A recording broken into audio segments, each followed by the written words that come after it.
Assalamualaikum warahmatullahi wabarakatuh. Salam sejahtera untuk kita semua.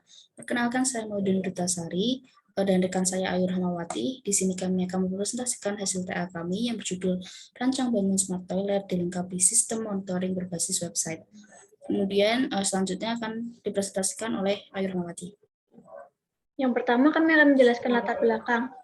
Tugas akhir ini latar belakangnya oleh sistem penerangan dan saluran air dalam toilet di suatu gedung yang biasanya masih menggunakan konsep konvensional. Dalam suatu kasus, lampu toilet dibiarkan terus menyala, serta keran air yang seringkali lupa dimatikan. Hal ini menyebabkan pemborosan energi listrik dan juga air. Untuk itu dibuatlah tugas akhir ini dengan sistem penerangan dan saluran air secara otomatis yang dikendalikan oleh microcontroller. Teknologi otomatisasi pada bab ini juga mengusung konsep smart building. Kemudian, tujuan dan manfaat dari pembuatan sistem ini yaitu membuat sistem smart toilet yang dilengkapi monitoring dengan mengusung konsep smart building. Dan manfaat dari pembuatan tugas akhir ini adalah hasil monitoring pada sistem smart toilet dapat digunakan untuk menganalisa kebutuhan air yang diperlukan pada toilet. Kemudian kami akan menjelaskan rancangan sistem smart toilet ini.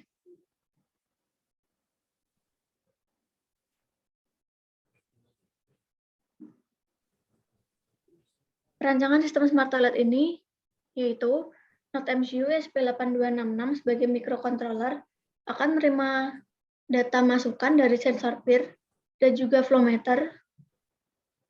Kemudian data diolah berupa output yang berupa lampu, solenoid valve, exhaust fan, dan juga data record secara real time yang kemudian dikirim ke database dan ditampilkan melalui website yang dapat diakses oleh admin dan juga user.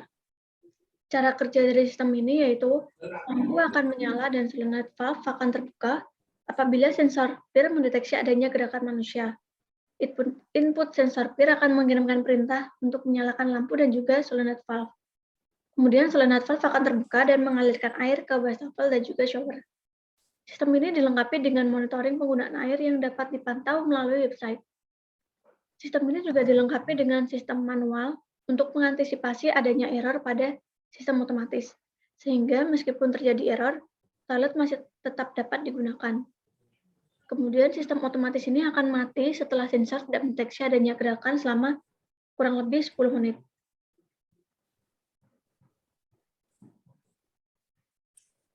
Next. Kemudian ada rancangan hardware.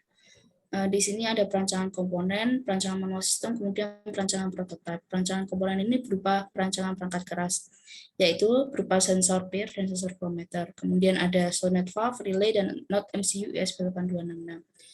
Kemudian ada perancangan manual sistem. Tadi yang seperti sudah dijelaskan, manual sistem dibuat agar ketika sistem otomatis terjadi error, maka alat tetap akan bisa digunakan secara manual. Kemudian perancangan prototipe, penerapan rancangan smart toilet ini dibangun pada sebuah prototipe. Maka dari itu kita perlu perancangannya. Kemudian next.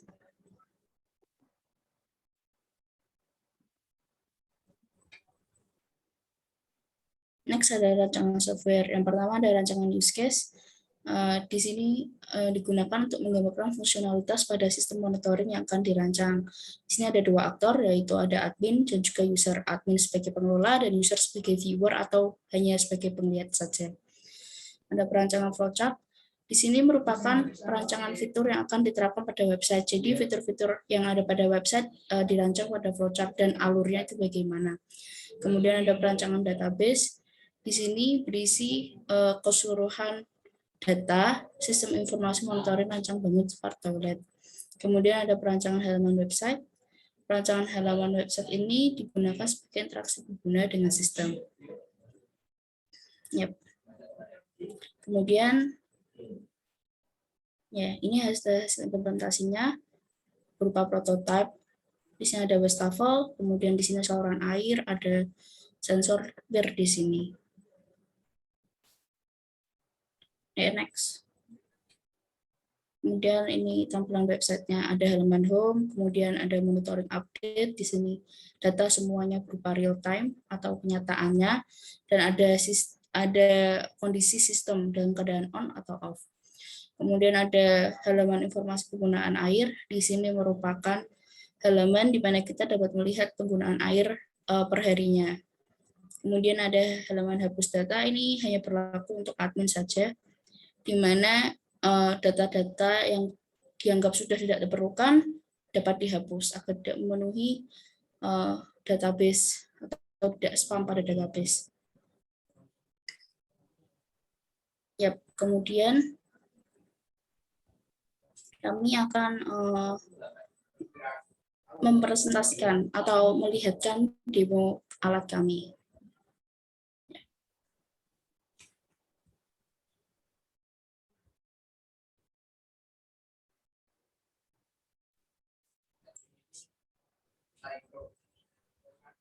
Yang pertama ini adalah sistem otomatis.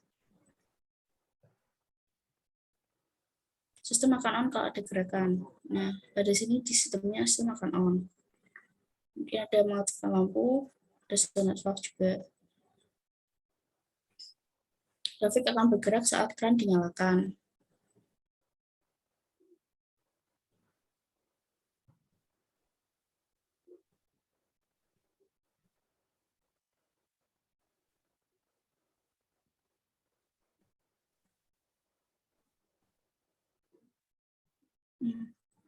Pada sistem ini, pada demo ini, delay-nya 1 menit.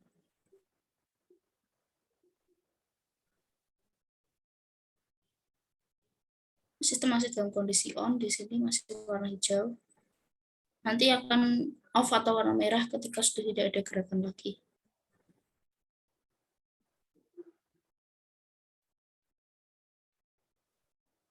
Ya, kita tunggu sampai 1 menit.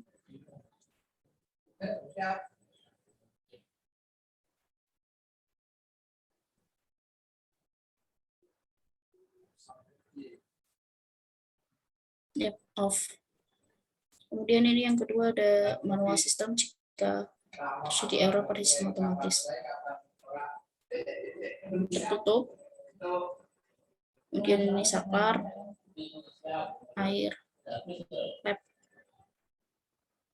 Yep.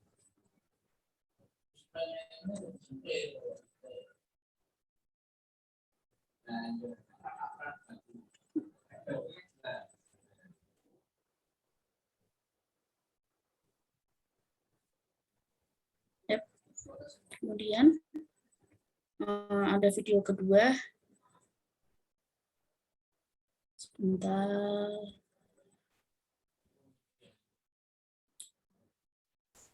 Video ini akan menampilkan exhaust, sehingga alat ini juga dapat ditambahkan dengan exhaust.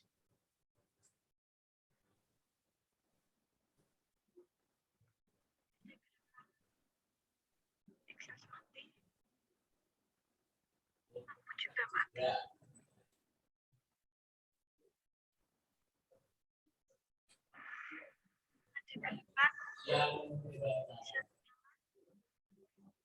Lampu juga nyala.